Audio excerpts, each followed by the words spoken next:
Buenos días. Nos encontramos hoy en una junta directiva de emergencia para entender las causas de las problemáticas que están ocurriendo hoy en día en Classic Fixtures and Hardware Company y además proponer ciertas soluciones frente a esto. Primero, es muy importante entender el contexto. Actualmente la nación americana está presentando una crisis financiera, evidenciada en una crisis de liquidez de bancos y una crediticia, derivadas de la burbuja inmobiliaria y la crisis hipotecaria que se vienen presentando desde el año pasado. Esto ha impactado la industria de construcción y remodelación de viviendas, que gracias a las crisis mencionadas actualmente se encuentra con importantes problemas, debido a que se presentó una devaluación de los inmuebles, desacelerando las ventas del sector e impidiendo liquidar los préstamos al banco. De acuerdo con la OIT, entre septiembre del 2006 y mediados del 2008, en la industria de construcción se perdieron 78.000 empleos. Ahora, Classic Fixtures and Hardware Company, una empresa líder en fabricación y distribución de muebles y accesorios, también se está viendo afectada por la situación. Para entender esto debemos comprender su modelo de negocio, que se observa en pantalla. Un aspecto importante de este modelo es que actualmente la empresa tiene tanto un sistema de ventas directo como uno indirecto mediante intermediarios.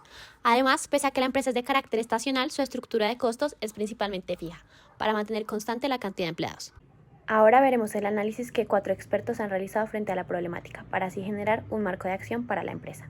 Los resultados del análisis horizontal del PIG y del balance general de los valores previstos y de los reales son muy similares. Sin embargo, del PIG consideramos relevante resaltar el resultado del beneficio neto. Como se ven en las gráficas, la diferencia significante se ve en febrero. Esta diferencia se puede explicar teniendo en cuenta que se esperaba que el beneficio neto en 2008 fuera positivo. Sin embargo, dada la crisis financiera que estaba pasando en Estados Unidos, este no fue el caso y fue negativo. Del balance general, consideramos relevante resaltar los resultados de las cuentas por pagar. La empresa tenía previsto que a partir del segundo mes de 2008 las cuentas por pagar se mantuvieran constantes, por lo tanto la variación entre cada mes respecto al anterior periodo es 0%. Sin embargo, este no fue el caso dado que la variación porcentual empezó aumentando y después disminuyendo. Esto puede haber sucedido dado que por la crisis financiera en Estados Unidos probablemente los proveedores no querían hacer préstamos a un sector que ya no era estable. Los resultados del análisis vertical del PIG y el balance general de los valores previstos y reales son muy similares. Sin embargo, del balance general consideramos relevantes los resultados de la deuda a corto plazo. Como se ve en la primera gráfica, la empresa había previsto que a partir de junio del 2008 la deuda bancaria representaría un menor porcentaje de la suma de pasivos y patrimonio a la que representaba en los meses anteriores. Sin embargo, este no es el caso dado que en la realidad sucedió lo contrario y en junio y julio la deuda bancaria a corto plazo representaba un mayor porcentaje. Esto pudo haber pasado teniendo en cuenta las consecuencias de la crisis por la poca capacidad de la empresa de pagar sus deudas. En torno a los indicadores financieros, los indicadores de liquidez previstos muestran una desmejora significativa de enero a marzo. Sin embargo, se esperaba que aumentara en junio y julio.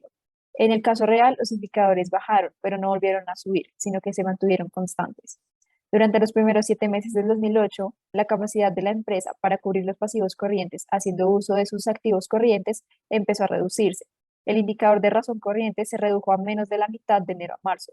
Esto quiere decir que se tiene una menor solvencia y se está perdiendo la capacidad para cumplir con obligaciones a corto plazo. Por otro lado, el indicador de prueba ácida ha disminuido, mostrando que si no se tiene en cuenta el inventario, la empresa tiene una menor liquidez, lo cual quiere decir que depende en gran medida de su inventario. Los indicadores de actividad reales tienen un comportamiento similar a los indicadores previstos, sin embargo, muestran una evolución muy lenta con respecto a lo esperado. Durante los primeros 7 meses del 2008, la empresa mostró un bajo poder de negociación tanto con sus clientes como sus proveedores. En general, el periodo de cobro de la empresa es más alto que el periodo de pago, lo cual no es muy deseable porque esto quiere decir que la empresa está pagando a sus proveedores antes de haber cobrado a sus clientes. Además, el periodo de cobro va aumentando a medida que transcurren los meses, mientras que el periodo de pago va disminuyendo. Esto demuestra que la empresa tampoco está mejorando su poder de negociación. En cuanto a la rotación de inventario, este va disminuyendo con el transcurso de los meses. La mala gestión del inventario se debe principalmente a la disminución de las ventas, ya que los inventarios se dejaron de renovar constantemente. Asimismo, entre más se acumule el inventario, mayor será el capital de trabajo invertido, debido a que entre más tiempo pase, se requieren más recursos para vender el inventario. En cuanto a los indicadores de endeudamiento, en los primeros 6 meses del año 2008, la razón de endeudamiento aumentó frente a lo previsto, lo que quiere decir que el porcentaje de activos financiado vía deuda fue mayor. Esto se debe a que la empresa presenta ventas de carácter estacionario, por lo que se esperaba que aumentara el endeudamiento en estos meses. Asimismo, la cobertura de intereses fue mucho menor en la mayoría de los meses, lo cual quiere decir que la utilidad operacional no está cubriendo los gastos financieros como se esperaría. Frente a lo esperado, el nivel de apalancamiento aumentó, lo que quiere decir que el riesgo de los acreedores se hizo mayor. Pese a que la empresa sabía que desde principios de año las ventas estaban siendo menores a lo que se había proyectado, La concentración de endeudamiento, en lugar de disminuir, ya que se estaba produciendo menos, aumentó frente a lo proyectado. Por lo tanto, la empresa adquirió una mayor deuda a corto plazo para acoplarse a los cambios presentados en la industria, razón por la cual, con mayores deudas y menores ingresos, aumentaron los indicadores. Finalmente, se presentaron disminuciones en rentabilidad con respecto a lo que la empresa había proyectado. Estas diferencias no se presentaron significativamente en el margen neto, lo que quiere decir que con respecto a sus ingresos, la empresa mantuvo su efectividad en el manejo de costos de ventas. Sin embargo, donde sí se presentó la mayor disminución fue en el margen operacional, reflejando que la empresa incurrió en más gastos operacionales con respecto a lo que esperaba. Ahora bien, vamos a hablar sobre las fuentes y usos de la compañía. Vamos a analizar de dónde se obtienen los recursos y el destino que se da a dichos recursos. Primero vamos a hacer una comparación de los meses de marzo, junio y julio frente al mes de diciembre del año anterior. Principalmente lo que hay que tener en cuenta es que la deuda bancaria en cada uno de los meses aumentó, aunque no era lo que se esperaba, y la caja disminuyó en cada uno de los meses. Por otra parte, en la parte de usos, las cuentas por probar si fue lo esperado y cada uno de los meses aumentó. En esta parte vamos a hablar sobre la comparación de cada uno de los meses de marzo, junio y julio frente a sus meses respectivamente anteriores. Lo más importante que toca tener en cuenta es que la deuda bancaria aumentó en marzo, que era lo que se esperaba, pero también aumentó en junio, eso no se tenía en cuenta. Y por último, lo más importante fue que la caja del mes de marzo aumentó, aunque se esperaba que las tres cajas aumentaran. Y las deudas bancarias a corto plazo disminuyeron solo en la parte de julio, aunque se esperaba que disminuyeran también en junio. Para preparar los estados financieros proyectados para el año 2008, Watkins y su equipo asumieron que el ingreso de las ventas y fabricación iba a aumentar, dado que la demanda iba a ser superior por un previsto incremento en la construcción de viviendas. Adicionalmente, asumieron que la deuda bancaria a corto plazo se iba a pagar en la totalidad en el último trimestre.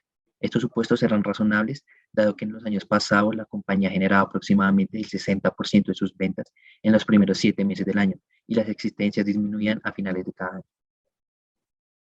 Sin embargo, lo previsto no sucedió. El saldo del préstamo fue mayor al pronosticado en julio, dado que la compañía presentó menos ventas, lo que quiere decir que tenían menos capital para abonar la deuda.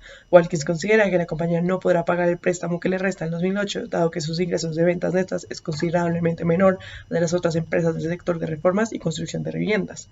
Adicionalmente, consideramos que los problemas de la compañía son transitorios a largo plazo, dado que los problemas surgen por la crisis financiera que se espera que se resuelva pronto. Sin embargo, Machos sí debería preocuparse por la exposición de su banco, ya que por lo anterior el ingreso de ventas de la compañía no va a ser suficiente para cubrir la deuda a finales del 2008. Gracias. Frente a esta situación hemos generado 4 soluciones fundamentales. La primera es no repartir utilidades, para así mejorar el flujo de efectivo y aumentar la financiación vía patrimonio. De esta manera habrá menos nivel de apalancamiento y consecuentemente mayor confianza entre los acreedores, como el banco. Además, se generarán cambios en el inventario. Actualmente se sigue produciendo de acuerdo a lo proyectado, pese a que las ventas disminuyeron considerablemente, asunto que cambiaremos.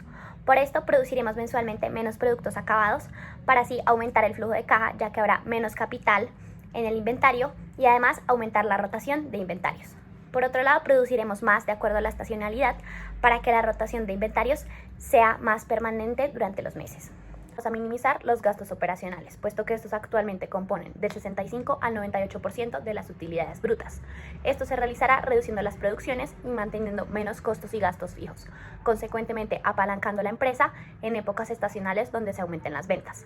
Además, en caso tal de que esto no funcione, tendremos que acudir lastimosamente a temporalmente reducir el número de nuestros empleados. Por último, nos acogeremos a apoyos gubernamentales. Actualmente, en el presente año, en enero, el presidente Bush declaró que $15.000 millones se van a destinar a ventajas fiscales para inversiones empresariales y probablemente frente a la situación que está enfrentando Estados Unidos y el mundo actualmente vengan más ayudas a las que también nos podremos acoger. Teniendo en cuenta las soluciones ejecutadas, al proyectar los estados financieros, se observa que el flujo de caja presenta un aumento considerable, acercándose al valor de $105.000 en diciembre. En la imagen se observan resaltadas las principales cuentas que presentaron cambios, como lo son la caja, los inventarios y las utilidades. Las utilidades aumentaron mes a mes, aproximándose mensualmente al valor de $6.000. Por otro lado, se presentaron las disminuciones en el inventario esperadas para así tener una mejor rotación de inventario. Así, la empresa sí tendría capacidad de pago del préstamo manteniendo sus liquidez. Gracias a todos por su participación en la junta directiva. Esperamos que la compañía pueda usar lo planteado para garantizar su éxito.